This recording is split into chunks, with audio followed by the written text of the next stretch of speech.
Morning student.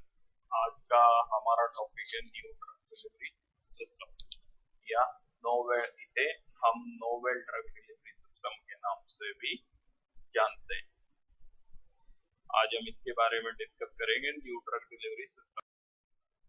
सबसे पहले हम इसमें क्या क्या कंटेंट की बात करेंगे उसकी बात कर लेते हैं। सबसे पहले why we require new drug delivery system, हमें नए नोवेल ड्रग डिलीवरी सिस्टम की आवश्यकता क्यों पड़ी।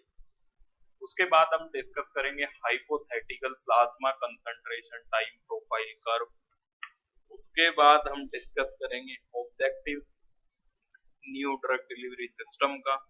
उसके बाद हम डिस्कस करेंगे classification of novel drug delivery systems, और उसके बाद हम डिस्कस करेंगे ओरल ड्रग डिलीवरी सिस्टम के कुछ सिस्टम की उन्हें कैसे हम डिजाइन करते हैं। सबसे पहले बात करते हैं कि why we require novel drug delivery system.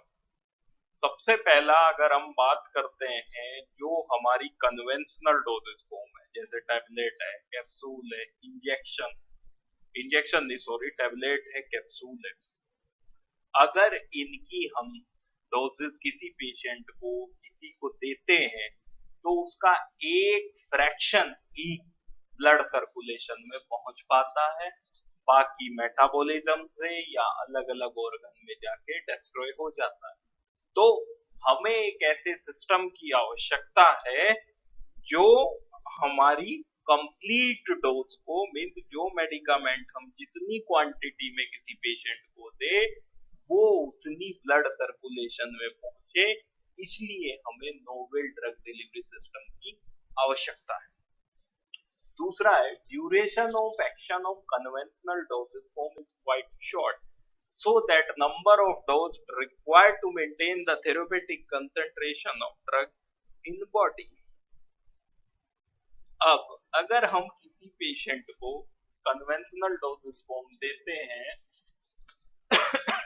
तो उसका जो फार्माकोलॉजिकल और थेरेपेटिकल एक्शन है वो एक छोटे टाइम पीरियड के लिए होता है। अब अगर हमें इस एक्शन को बढ़ाना है तो उस पेशेंट को हमें उस मेडिसिन को बार बार इंट्रोड्यूस करना पड़ेगा।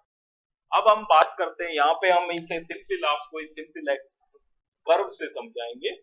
इस कर्व से आप समझ सकते हैं ये कर्व है time versus plasma drug concentration.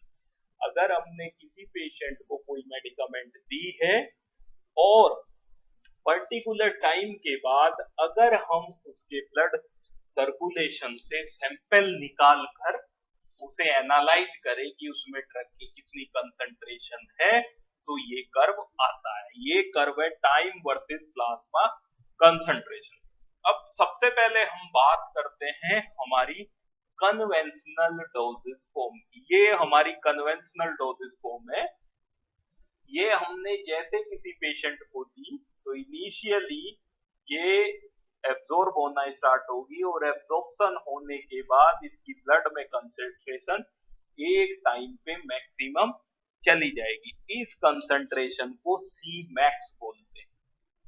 जैसे ही एक टाइम पीरियड पे ये कंसंट्रेशन मैक्सिमम हो जाएगी उसके बाद उसके ब्लड से ड्रग एक्सक्रीट होना स्टार्ट हो जाएगी और ड्रग कंसंट्रेशन ब्लड में कम होने लगेगी और एक पॉइंट ऐसा आएगा कि वो ड्रग आपकी एमईसी से कम हो जाएगी। अब एमईसी क्या होती है? एमईसी होती है मिनिमम इफेक्टिव कंसंट्रेशन। किसी भी ड्रग को फार्माकोलॉजिकल एक्शन शो करने के लिए उसकी एक निश्चित क्वांटिटी ब्लड सर्कुलेशन में होनी चाहिए। अगर उससे कम उसकी क्वांटिटी ब्लड सर्कुलेशन में रहेगी तो उसका फार्माकोलॉजिकल और थेरेपेटिकल एक्शन नहीं आएगा। फॉर एग्जांपल जैसे यहाँ पे जब ये मिनिमम इफेक्टिव कंसंट्रेशन से ये ड्रग कम रहेगी तो ये फार्माकोलॉजिकल एक्शन प्रोड्यूस नहीं करेगी। इसके अलावा एक होती है मैक्सिमम सेफ कंसंट्रेशन। अगर इस कंसंट्रेशन से ऊपर ड्रग की कंसंट्रेशन ब्लड में पहुंचेगी तो ये टॉक्सिक एक्शन दिखाए कि यहाँ पे ड्रग टॉक्सिक लेवल शो करेगी। तो हम सबसे पहले बात कर रहे थे कन्वेंशनल डोजेज फॉर्म की, जिसमें हमने ड्रग की मेडिकामेंट पेशेंट को दी, ये एब्जॉर्ब होके मैक्सिमम पहुंची, इसके बाद ये एक्सक्रीट हुई। एक्सक्रीट होने के बाद एक पॉइंट यहाँ पे आता है कि हमें ड्रग का एक्शन लेने के लिए उसकी दूसरी डोज देनी पड़ेगी, ऐसे ही हमें उसकी तीसरी डोज देनी पड़ेगी, ऐसे ही हमें उसकी चौथी डोज देनी पड़ेगी। तो इस प्रकार कन्वेंशनल डोजेज फॉर्म में हमें पेशेंट को बार बार ड्रग देनी पड़ती है, जिससे कि उसका एक्शन लंबे समय तक रहे। इसे ठीक करने के लिए हमने इस्तेमाल किया नोवेल ड्रग डिलीवरी सिस्टम। इस नोवेल ड्रग डिलीवरी सिस्टम में हमने ड्रग के रिलीज को सस्टेन्ड कर दिया, मींस ब्लड सर्कुलेशन में आपकी ड्रग की कंसंट्रेशन एक लंबे समय तक मेंटेन रही। इन फॉर्मुलेशन को बोलते हैं सस्टेन्ड रिलीज। लेकिन अगर बात करें आइडियली ड्रग का रिलीज जीरो ऑर्डर से ऐसे होना चाहिए, लेकिन ये कभी पॉसिबल नहीं है। इसलिए हमने डिजाइन किए सस्टेन्ड रिलीज डोजेज फॉर्म। ये आइडियल है। जो हम ब्लड पेरेंट्रल रूट से जो इन्फ्यूजन देते हैं वो ब्लड में जीरो ऑर्डर से एब्जॉर्ब होता है। अब नेक्स्ट बात करते हैं कि ऑब्जेक्टिव अभी हमने डिटेल में डिस्कस कर ही लिया है कि नोवेल ड्रग डिलीवरी सिस्टम का जो ऑब्जेक्टिव है वो ऑब्जेक्टिव ये है कि पेशेंट को बार बार मेडिसिन ना देनी पड़े और उसके ब्लड में ड्रग की कंसंट्रेशन लंबे समय तक मेंटेन रहे। दूसरी चीज, अब हम जब किसी भी कोई पेशेंट को हम मेडिकामेंट देते हैं तो वो अलग अलग ऑर्गन में जाती है, मीन्स कहीं भी अगर हमें किसी का ट्रीटमेंट, उसका पेन हैंड में है, हमें ट्रीटमेंट करना है, तो वो ड्रग क्या करती है, वो पूरी बॉडी में ब्लड के थ्रू सर्कुलेट हो जाती है। तो ऐसे में हमें ड्रग को एक पर्टिकुलर साइट पे टारगेट करना पड़ेगा। अब जब ड्रग पूरी बॉडी में चली जाती है तो पूरी बॉडी में जाने के बाद, क्योंकि उसे एक्शन तो केवल एक जगह प्रोड्यूस करना है, लेकिन आपकी ड्रग अलग अलग साइट पर जा रही है, इसमें अलग अलग साइट पर जाने के कारण वो आपके एडवर्स इफेक्ट या टॉक्सिक इफेक्ट भी शो करती है। अब बात करते हैं classification of sustained drug delivery system. अगर हम एक लेमैन लैंग्वेज में बात करें तो नया जो डिलीवरी सिस्टम है ड्रग का, उसे दो पार्ट में डिवाइड किया गया, एक सस्टेन्ड ड्रग डिलीवरी सिस्टम्स और एक टारगेटेड ड्रग डिलीवरी सिस्टम्स। दो सिस्टम हमने डिजाइन किए, एक सस्टेन्ड ड्रग डिलीवरी सिस्टम और एक targeted drug delivery system. Sustained release drug delivery system की अभी हमने बात की थी कि इसमें मेडिकामेंट लंबे समय तक रिलीज होती रहती है। अगर हमने उसे एक डोज दी है तो एक डोज देने के बाद मेडिकामेंट लंबे समय तक उसके ब्लड सर्कुलेशन में जाती रहती है और उसका एक्शन प्रोलॉन्ग हो जाता है। दूसरी ड्रग डिलीवरी सिस्टम है हमारे target drug delivery system. Target drug delivery system क्या होते हैं, ये ड्रग को किसी बायोलॉजिकल ऑर्गन में, किसी टिश्यू में साइट स्पेसिफिक बना देते हैं, या तो वहां पे कोई स्पेसिफिक रिसेप्टर हो, क्योंकि जो भी ड्रग होती है वो पर्टिकुलर रिसेप्टर पे जाके फार्माकोलॉजिकल एक्शन प्रोड्यूस करती है। तो हमारा मोटिव एक तो ये है कि वो ड्रग पर्टिकुलर साइट के रिसेप्टर से जाके रिएक्शन करे और रिएक्शन करके उसी साइट पे फार्माकोलॉजिकल एंड थेरेपेटिकल एक्शन प्रोड्यूस करे। नेक्स्ट बात करते हैं oral drug delivery systems.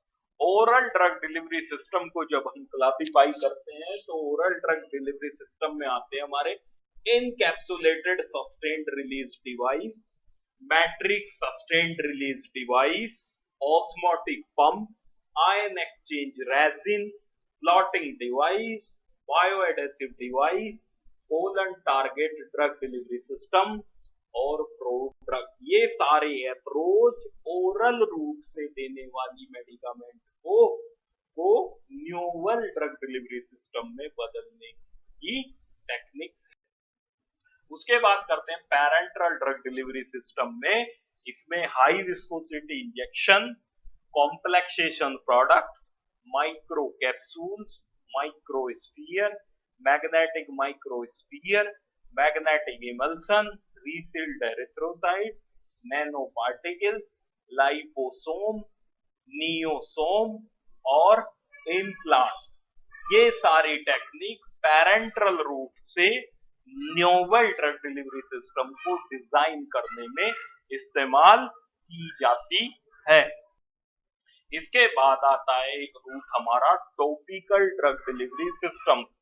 Topical drug delivery systems में हमारा आता है ट्रांसडर्मल पैचेस, स्पिरेबल बैंडेज, आर्टोपोरेसिस और सोनोपोरेसिस।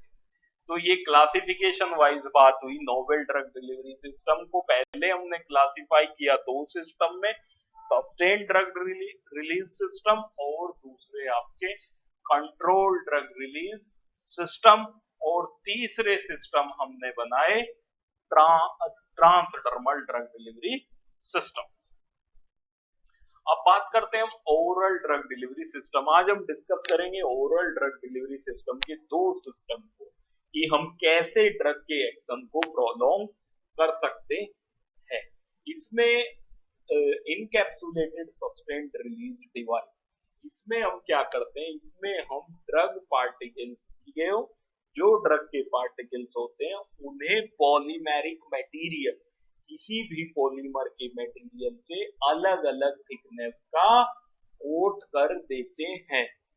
इन कोटेड पार्टिकल को या तो हम कंप्रेस कर देते हैं और या कैप्सूल में रख देते हैं।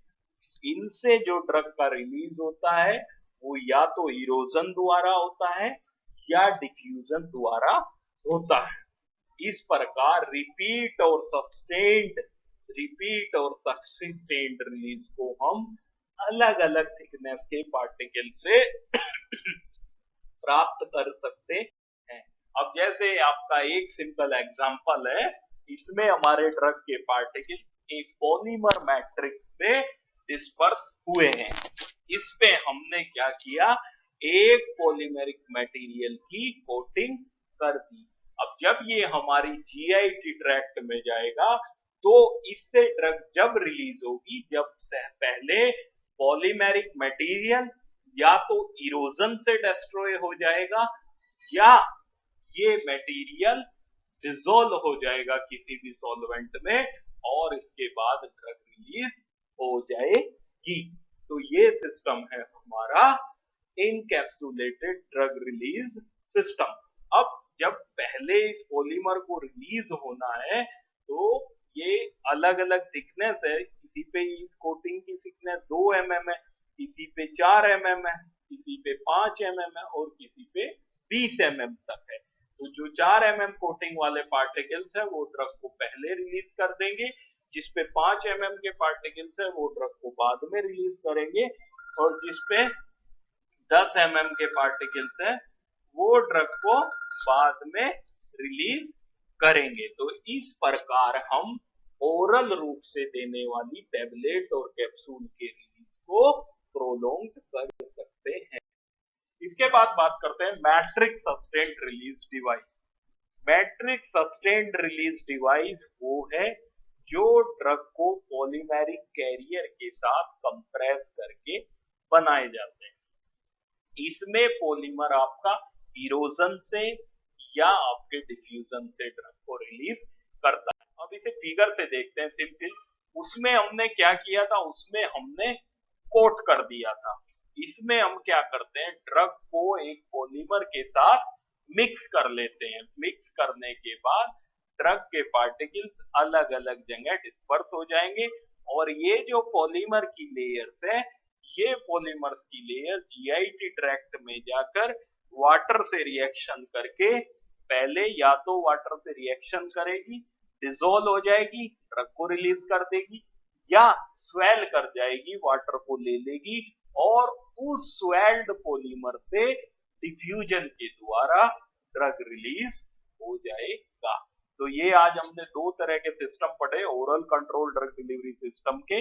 एक तो हमने पढ़ा क्या, एक सिस्टम हमने पढ़ा जो हमारा कोटिंग से हम पॉलीमर की कोटिंग्स कर देते हैं ड्रग पार्टिकल्स पे अलग अलग थिकनेस की, और जब वो रिलीज होते हैं तो ड्रग का आपका जो एक्शन है वो सस्टेन्ड हो जाता है। और एक दूसरा, हम इसे किसी पॉलीमर के साथ मिक्स कर देते हैं, उस पॉलीमर से ड्रग आपकी या तो पॉलीमर मटेरियल डिसोल्व होके ड्रग रिलीज करता है, या पॉलीमर मटेरियल आपके वाटर को एब्सॉर्ब करके ड्रग को उस स्वेल्ड पॉलीमर से डिफ्यूजन के द्वारा रिलीज करता है।